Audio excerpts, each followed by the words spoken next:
welcome back to Little Miss Drop Stitch. And it has been an age. The reason there's not been any videos for a couple of weeks is because I've actually been on my first ever long haul flight and holiday to Korea and Japan. So I thought I'd say a quick hello back and also share with you the crafty goodies that I've bought as well. I'll do a whole video about the holiday next year, and we can say next year because we're not actually that far off. And also I will, maybe early next year, talk about the programme in Britain, the Game of Wool. It's like a bit like the Bake Off, but for knitting. Well, I was actually going to be on the show and then I was off the show, so there's no shade. As I always say, it's only wool. But yeah, I'll talk about my experience of getting on and off a television programme with you early next year, so that'll be fun. And just before we dive in, I am actually watching the most wholesome YouTube channel at the moment. It's my brother's friend. He emigrated from the UK to Canada. They've got this big plot of land and they're just they've got the snow shovel and they're just going from there. They're like, you know, building and learning as they go and all sorts. So I can, you know, live the log cabin life vicariously through them. I'm really enjoying it, to be honest, just watching the snow, and they've got 2 dogs as well. So if you would like to check that out, they're called Malinois Homestead. So Malinois is the breed of the dog. Malinois Homestead. If you like me and can't spell Malinois, I'll put the link in the description below for you. Yeah, it's a bit like the Ironing Carlos videos. You can just stay inside cosy whilst watching them be called outside in the snow. My brother said it's minus 22 degrees Celsius for them, and I was like, please let me knit that boy some socks. So you never know, in the future we might be getting some knitwear over to Canada. Well, as we always say, a first thing is always first on this channel, and the first thing is just this pile in front of me. So we've got wool, we've got sewing, origami, postcard and arty bits, essentially anything artistic that I bought. And I think, mate, this is very well restrained if we remember Norway. One reason, definitely on a budget, because of, you know, I'm saving for a house and things like that. And then also there weren't as many, you know, Norway, you go in the train station, in the supermarket, in the airport, and there's wool shops. It's not like that in Korea and Japan. Okay, but we did see some really cool things.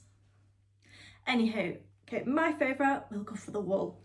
So it was one of those, like, I need to bring wool back, and I try and not get stuff if I've not got a plan for it, but I don't think anyone's going to begrudge me a couple of balls. So I do have an idea. I didn't know how many I'd need. I don't think I need this many, but I'm also not going to trek back to Japan. I think these are absolutely beautiful, and they're going to become mittens. So the cuff will be in this lovely natural, it's like an Aran weight, worsted in the US. And then this beautiful boucle. I don't know yet what it'll knit up as. Couldn't really read the labels. So either I'll double it or have it on its own. But it's just like a beautiful, it's actually different shades of pink, powder pink. It's scrummy. Boucle. So yeah, the cuff will be neutral and then the hand will be this pink boucle. Super excited for those, and that will become a pattern as well. Just like the stuff from Latvia 18 months ago that I brought back and hasn't become a pattern yet, but we will. It's so soft as well. So the shop did have a wool, because this is wool and that's what I like, so that's what I was after. But if you like acrylic, they had the cutest acrylic wools, just in little dinky, like these little dinky 50-gram amounts in loads of different colours, and they've got like multicoloured stuff. I suppose I didn't get as much as well because I didn't really know what the compositions were. And yeah, it says 7 to 9 needles, but that's definitely not in UK sizes or millimetres. But yeah, it says something in Japanese and 100%, and it definitely feels like wool. So that's what we're going for. And then I've done about, I think, 60 squares of it, and I need about 187. A mitered square blanket of just my leftover Arans. So I thought, even though it's not leftovers, I'll have the joy of using it. And you know what, it is so soft, I'll have to read more up about this. It's got a nice brown and a mustard. Yeah, it's super soft. Don't know if it's from Japanese sheep or what country, so I'll have a read up about that actually. Next up is something that I have had a go at this year, which is sashiko. I did a jacket. I think I introduced it, but not too much, so I must do a video on that and what I learned kind of doing sashiko. And so here's a little chitty of what it makes, and it might be a little bit blurry. It's a sashiko panel of little spools of thread, so that would be lovely to do and hang in a sewing room. craft room. Probably best if I get a house to put the craft room in first. But this is the panel, and I think these, how much was this? 572 yen, which, oh gosh, that's like £3 sterling. And you either wash it, or I need to read the instructions proper. You either need to wash or iron, and those will come out. And play it there. I suppose you could do, oh no, it could be a cushion. That might be nice actually. And I do have sashiko threads in from a place called, I think it's Japan Crafts, which is a UK shop, and she gets it brought over, which is quite a rare thing to be able to get. However, I was there, couldn't resist, so got a couple of bits more frame just for the kind of spool bit. Oh, that looks lovely. Pink tones, complete rainbow. And this almost a bit kind of neon electra one. That is absolutely loads of quantity on there, by the way. You can get thinner ones as well. I did really like and want they did like poinsettia and Christmas ones, but I didn't get that just because I thought actually it might be a bit, for me, a bit more boring doing it if I'm just doing it in red and green for poinsettia, when there's like, you know, hello, rainbow and pink, and you know, so that's why I picked this panel instead. Also trying to be good and not get too much. And I don't know, part of me was like, you know, because it's not, you know, Christmas is traditionally, you know, a Christian holiday. Jesus was born, so it's not something you kind of associate with Japan. There wasn't too much there either, which was nice, not having it rammed down my throat. So yeah, I kind of wanted to get something a bit more traditional, if we say, because I can get Christmas anything over here, okay? Next up, this gorgeous sashiko kit. So this one will be a bit more involved. We don't know what it'll be because maybe wall hanging, but this was about £20, 22 something pounds sterling. But yeah, that's, so this looks a little bit linen-y almost, so I'll have to see when I open it what the composition is. But yeah, we've got nice bright colours. I also get to have a go at some traditional patterns, whereas this with the spools isn't. So yeah, that's nice for me and kind of my learning. Ooh, see a bit on the back there. And unlike the jacket I did where I had to make the marks myself, and they do rub a bit and whatnot, so this with it already printed on, this should be good going. And I'm always excited just for a bit of pink thread, so that'll be interesting to see that one. She did give me a little bit of instructions as well, and they're in English. That was the thing, they had honestly loads of nice kits, and I didn't get them, and Christmassy bits as well actually. One, I didn't get them because it was acrylic and I just prefer wool now, and they were in Japanese. My friend got, turned out, I wish I'd got one, I thought it was acrylic, but it turns out when I translated it was wool and alpaca. Beautiful multicoloured and scarf pattern. It had a chart which helped, and then I did something with my phone and Google and translated it for her just because it was a simple one, so that was enough to translate. So yeah, they had simple things, and it's like beautiful bags. If we I'll do a website post as well at some point and let you know, because I did take some pictures. I can't believe I've not said this is Hobbyra Hobbyre. I knew about the shop from Ari and Carlos because they go there when they're in Japan. So Hobbyra Hobbyre. The website, there's absolutely loads of stuff, and then I went in the shop, oh my word, don't have anything for breakfast. It was tiny, but in like the most endearing way. So it just works kind of, there's just loads of drawers and you just keep opening them, there's something new in it. It's really good. The thing I didn't get, which I did set out to, so apparently Liberty, which is a British design company house, they do apparently fabrics, just the prints just for the Japanese market, and they're kind of a bit smaller or slightly different colours and what have you. I think they had like Snoopy and Hello Kitty as well, which was really great. However, I did go for those, but I didn't buy them because they were actually in the Tanner lawn, which is more of a dress shirting fabric. And I wanted like actually cotton with a bit more density to it for patchwork cushions, all the rest of it. But no hardship there because I've saved money. Next up, we went to the Origami Museum. They didn't tell you much about origami in terms of exhibits. You learn via the gift shop, which I'm all for that approach.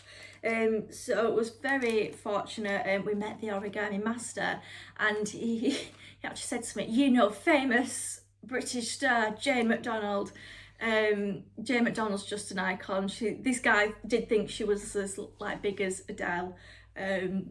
She's not, but the hearts that she captures is just worth the weight in gold. I love her to bits. She's from the north like me. Anyway, she'd actually been there on a television programme, which I didn't know, and they got a picture together. So yes, I felt Jane's presence with us. The origami master was very kind and actually made me a couple of bits. And we've got a Christmas contemporary bit at the bottom, and that's actually a lady out of a napkin, another in a packet, and then a beautiful, I mean, look at that paper, kimono. A lot of the kits were actually in Japanese, but I managed to find one in English. It's kimono, so I enjoyed doing that. Oh, a wreath, which, yeah, it's in Japanese, but I can do that thing over the phone, and there should be picture instructions. So how cute is that? Just a little wreath for a card, and then you could totally scale that up. It's interesting, I didn't realise how different the papers are, and apparently this place for, you know, I think about 150 plus years has made the papers, and then this guy took up origami. I mean, he wasn't even looking when he was doing it. It was just amazing. And these, which I think are absolutely beautiful, they're my favourite, and we've got a massive Acer tree or maple tree in our garden, so they're very special to me. I also got a kit for my mum and for my brother, because I was like, you need to do crafts, and also they can figure out how to do it and then just let me know. So that's the motive there. And I do have one in plastic, a boning tool, but it's nice to get one there. You know what, they were really, really affordable as well, like £2 to £3. I've got a couple of artworks. Nice, the cherry blossom, and then a very moody one of Mount Fuji, which we did see. I got my mum one as well. So this was from Korea, and it's just a little one of the, I don't know what the right word is, old-fashioned historic houses. Just a little put together kit. It was on like £7. But I did show that little boot note last year. I'll put the link down below if you'd like to revisit that. And I just thought, oh, that's something nice and little to put together, nice and hands-on project to do, and hopefully I'm capable of. So I did go to Shaun the Sheepland, happiest girl ever, and that's, yeah, definitely become a knitting bag. I'll show you just a couple of bits I got especially from Shaun the Sheepland because they're cute. So I ended up getting like that many postcards that I was like, I'm just gonna have to do a scrapbook now, you know, all my tickets and bits and bobs. However, I think Shaun the Sheep might just be separate because he is special. So there's Shaun and Dimmy, and it's like, people can't understand the gravity of this. So Shaun the Sheepland, it's like an exact replica of Mossy Bottom Farm, and then the gift shop, we did like 2 rounds of it, and it's just the most incredible gift shop I've ever been in. Anything you can stick Shaun the Sheep on, they've done it. And yeah, it was just nice to see loads of unique things you can't get anywhere else. And I did bring back home some teddies, some friends with me, not all fit in the case, some were on my knee on the flight. Oh, cute Christmassy one. And the whole premise of the place, and we'll do blog write-ups and stuff on it, so watch out for those, was an English garden. So anything remotely English, times it was stunning, and then other times it's like, let's just put loads of plastic squirrels and foxes because they're English. But then other bits, you know, just beautiful like art cards of, you know, English roses and things like that. I like that because it's got Japanese writing on. Little piggies, let's have a picnic. Oh, Shaun and Timmy. And then finally, so yeah, just really nice things. It is like a passion of mine, the, you know, the Aardman, Wallace and Gromit, Shaun the Sheep. This is an exclusive, I don't tell everyone, when I was 17, I was awarded highly commended Shaun the Sheep fan in Britain. So I am one of the biggest fans out there. It's on paper, I've got the award for it. And this was interesting. So I got a fan, but So this was just a little bit of paper that came in it, but those kind of waves, those lines are in sashiko. It's one of the kind of designs you can do, so that it was interesting things I already knew, and spotting it, things coming together. I must show you this because it is stunning. I got it from the Origami Museum. It's about £6, so I will get it framed. They did have hangers for it, but I feel like it's too delicate, so I will pay, which costs a lot more than the thing, to get it framed. I was a bit shy to ask, like, oh, do you do a tube, whatever, but I went with my friend Sue, and she wasn't shy. She asked, and I'm so glad she did, because I would have regretted not getting it. So this is, yeah, from Tokyo. I mean, I love fish, I love pine trees, so it's kind of like a wall hanging in the special origami paper, and it's just, I think it's stunning anyway. How nice of a memory will that be? And these pine trees were everywhere, and I found them strange because we're just used to like the Christmas pine tree, but they were kind of like branching off. There's bits of shiny on it as well. Well, about half an hour left of my dinner hour, and I'm going to try and squeeze a nap in because I'm still a week on, absolutely shattered. Oh, and I just thought I'd show you this. It was the hen do the week before. I've been a busy sausage, I really have. And I got this. It was in Windermere in the Lake District. How cute is that? And well, this Sunday I have to look forward to a catch up with we call ourselves the Aurora Girls, who I met on the Annie and Carlos trip. I think we spoke about, had a Zoom a few times, about 3 times this year, so that's been lovely. So I'm really looking forward to that and hearing about their trips as well. Well, I thank you ever so much for joining me today. Let me know what crafting you're up to in the comments below, and don't forget as well to check out the link in the description for the Malamois homestead to see what they're up to in the snow. Thank you and take care.